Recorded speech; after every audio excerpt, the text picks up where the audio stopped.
Okay, my friends, so really quick lesson for you. If you are editing pictures, I'm going to make this quick. So we open up our document here. Oops. Open up our document, and if we want to make shaped images, it's fairly straightforward. You come up here, you hit the plus button, you add an image from your photos, pick the image you want of the person. All right. And then you are going to click on this little crop button here, right in the middle. Once you do that, you see right next to it, there is an image shape.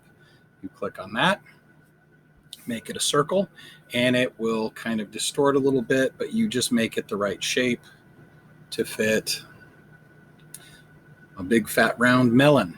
All right.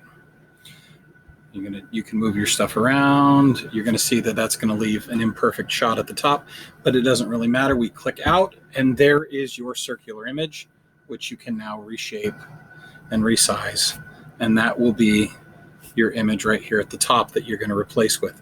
You could also just quite simply click on that image like that, hit the image button, hit photos, hit your shot, and you see that you have now also included a new picture.